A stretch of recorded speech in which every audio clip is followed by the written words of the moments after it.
What if I told you that one of the most sincere questions about creation is hidden in a simple poem about a lamb? William Blake's The Lamb may seem like a gentle childlike verse, but beneath its innocence lies a much deeper reflection on faith, nature, and the mysteries of existence. It is a poem that does not just describe a lamb, it asks us to think about who made it and by extension, who made us. The Lamb comes from Blake's Songs of Innocence and Experience. It is a collection that explores two very different ways of looking at the world. The Lamb belongs to innocence, where everything feels light, safe, and untouched by the struggles of adulthood. And what better symbol of that than a lamb? Soft, harmless, free, just like a child's imagination. But what makes this poem really special is that it is not just a sweet little nursery rhyme. Beneath its simplicity, Blake is asking big questions. Who made the lamb? And by extension, who made us? The answer, of course, leads to God, but not the powerful, fearsome God we sometimes hear about. Blake instead paints a picture of a creator who is kind, gentle, and nurturing, just like the lamb itself. The poem is especially interesting because if the lamb is all about softness and innocence, its companion poem, The Tyger, from Blake's Experience, presents a different picture. In this video, I'm going to talk about the lamb, its meaning, its symbolism, and why it still resonates today. By the end,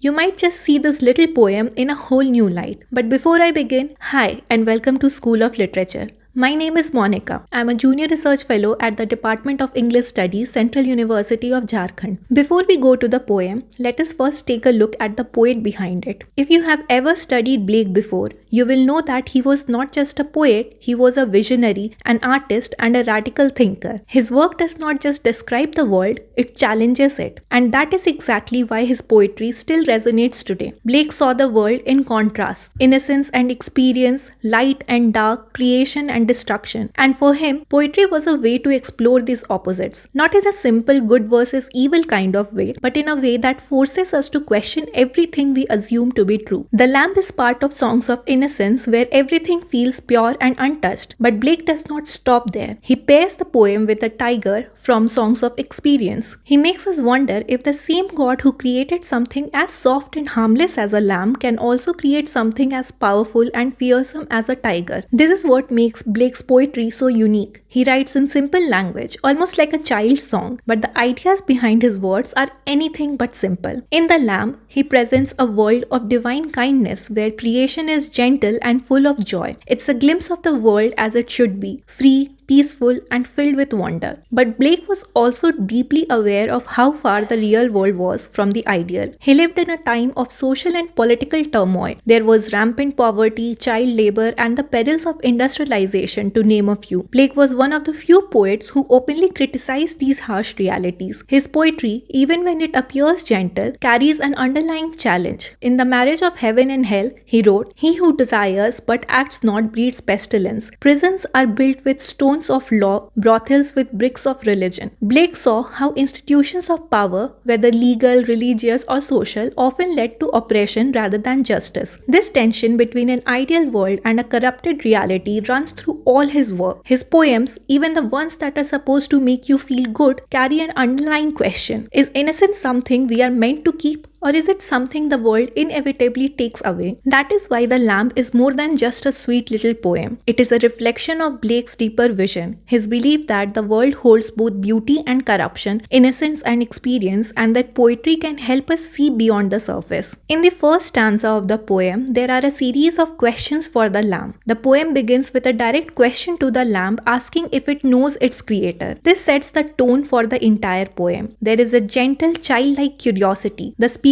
of the poem is a child. Now, this speaker is very important because Blake often associated childhood with purity, imagination, and a natural closeness to divinity. The way the speaker asks questions mirrors how children often wonder about the world with openness and curiosity. In simple words, it means, "Little lamb, who made you? Do you know who made you?" Now, in the next two lines, the speaker acknowledges that the lamb was not just created but also provided for. The image of the lamb grazing near a stream and in a meadow reinforces the theme of abundance and joy. This is Blake's version of paradise. Nature is kind and every creature is cared for. Continuing with the theme of abundance, the speaker then describes that the lamb's wool is not just a physical feature but it is a clothing of delight. The speaker emphasizes that everything in creation is not just functional but also beautiful. The brightness of the wool symbolizes purity and innocence. It reinforces the idea that the lamb is untouched by corruption. More importantly,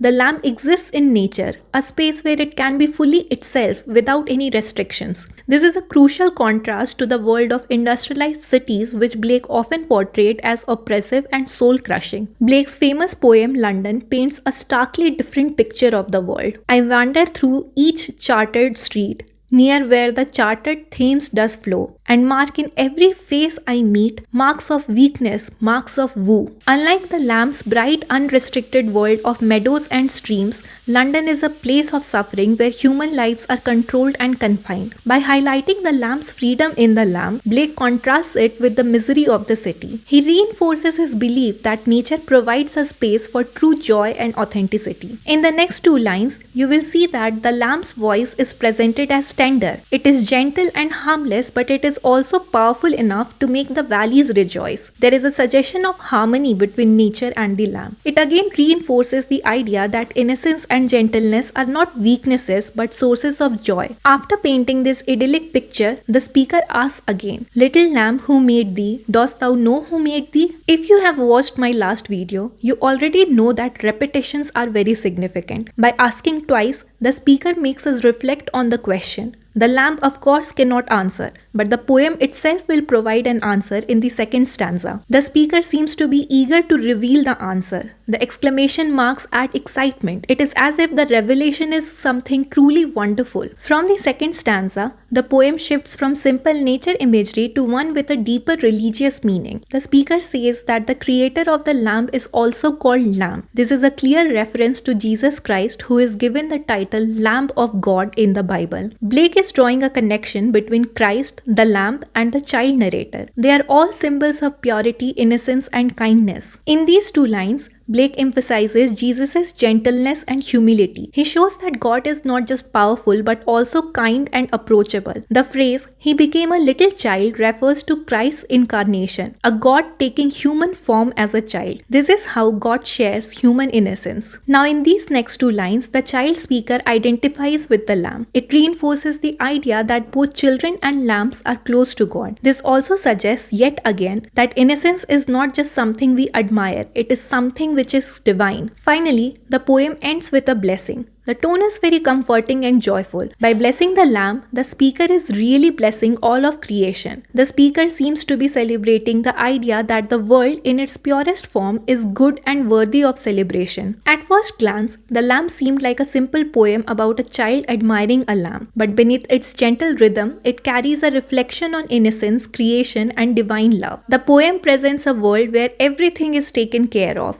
where God is not distant and fearsome but kind and nurturing. But when you read this poem alongside the Tyger, this idyllic vision is challenged. You will ask yourself questions like, can innocence truly last, and is this world really as safe as it seems? Blake will never give us definite answer, but the lamb surely invites us to hold on to wonder and faith, to see beauty in creation, and to believe that gentleness has its own kind of strength. Now that we have looked at the lamb line by line, let us talk about its deeper meanings. You already know that this poem is not just about a lamb, it is about what the lamb represents. Blake weaves together powerful themes that go beyond nature and innocence. He touches on ideas about creation, faith, and the way we experience the world.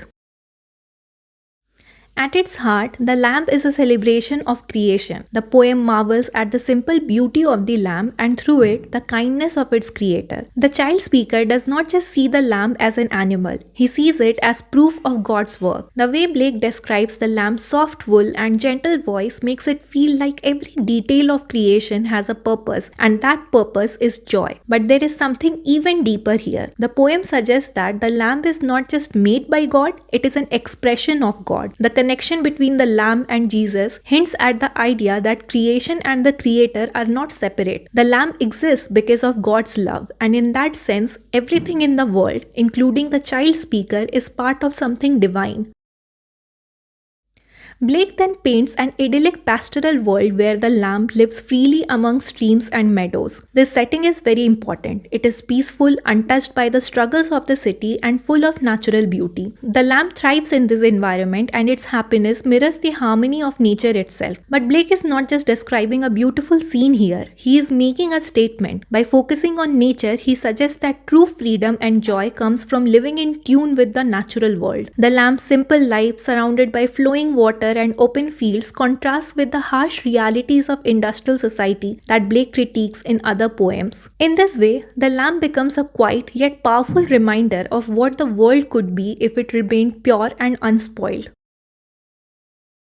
The most striking aspect of this poem is its voice. The speaker is a child, and that changes everything. A child does not question the world with skepticism or doubt. They ask with curiosity and trust. The child sees the lamb and immediately wonders about its maker, not in fear but in admiration. Blake believed that childhood was a state of natural wisdom. He saw children as closer to God, uncorrupted by the rigid structures of adult life. In the lamb, the child speaker does not just ask who made the lamb. The child understands the answer in a way that feels instinctive. The speaker sees the gentleness of the lamb and recognizes that its creator must also be kind. The poem suggests that this pure, innocent way of seeing the world is not something we should grow out of, but something we should strive to hold on to. So what do we take away from the lamb? On the surface, of course, it is a simple poem. It is gentle, childlike, full of warmth. But when we look deeper, we see that Blake is doing something much more complex. He is not just celebrating innocence, but he is placing it within a larger vision of the world. A vision filled with contrast, challenges, and unanswered questions. Blake's poetry is built on opposites.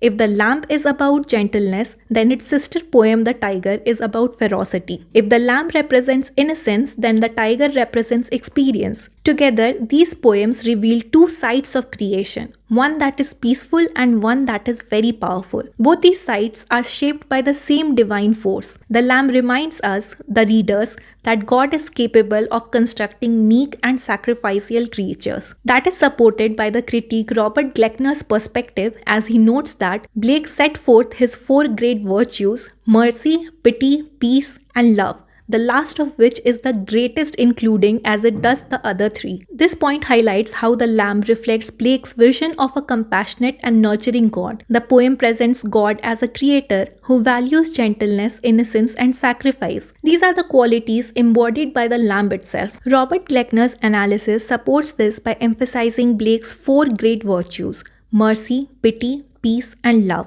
with love being the highest virtue because it encompasses all the others. In the lamb, we see this idea in action. The lamb is not just a creature, it is a symbol of divine kindness. The way it is described, with its soft wool and tender voice, reinforces the belief that creation is meant to be gentle and joyful. The child speaker instinctively understands this through the association of the lamb with Christ, who is also described as meek and sacrificial in Christian theology. By referencing Gleckner's perspective, I am essentially trying to show that the lamb is a reflection of Blake's belief that God's true nature is rooted in love and compassion. This becomes even more meaningful when you will contrast it with the Tyger, where the same creator is capable of making something fierce and powerful. This contrast invites readers to reflect on the full spectrum of creation, both the gentle and the fearsome, while understanding that love remains at the core of it all. Blake's poetry is not just about nature or spirituality, but it is also about society. He believed that the divine spark in human beings was often overshadowed by the constraints of the real world. As Robert Gleckner puts it, Blake saw the divine aspect of the shining human form fade into the light of a much too common day. In other words,